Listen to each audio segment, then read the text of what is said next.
Saudiya Arabistoniga yetib keldim va nihoyat do'stlar, mana 125 kun deganda do'stlar, qaranglar, O'zbekistondan ham chiqa olmaysan sen, yosh bolasan, usan, busan deganlar mana. Allohning yordami bilan 125 kun deganda Saudiyaga yetib keldim. Do'stlar, eng qizig'i Makka va Madinaga ham oz qoldi. Toshkentdan Namanganchalik yo'l qoldi. Endi bu yog'iga cho'llarda yurib bo'lmas ekan. Chunki bu yo'llarda yo'llarda ko'p shopirlar uxlab qolar ekan, yo'lda chetida odam yurg'izmas ekan, velosiped ham yurmas ekan. Shu sababli endi do'stlar, inshaalloh bugun xuftongacha yo ertagacha Madinada bo'laman. Inshaalloh do'stlar, kuzatib turinglar.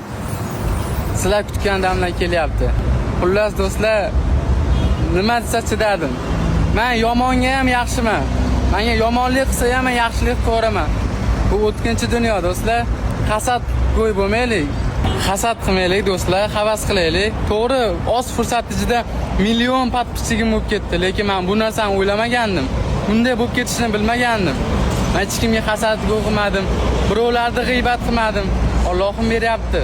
Keyin biz hech kimga obuna bo'lmay turib, o'zimiz bloger bo'lmoqchi bo'lamiz. Podpisчигimiz ko'p bo'lishni xohlaymiz, lekin bu dunyo qaytar dunyo. Nima eksak shuni o'ramiz do'stlar. Obuna bo'lib tashlayveringlar.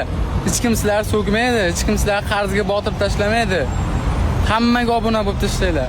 Mana do'stlar, men ko'p insonga obuna bo'lib tashlayman, ko'pchilik qaytarib olasizmi deydi. Yo'q, qaytara olmayman. Sizlar xursand bo'lsalaring bo'ldi.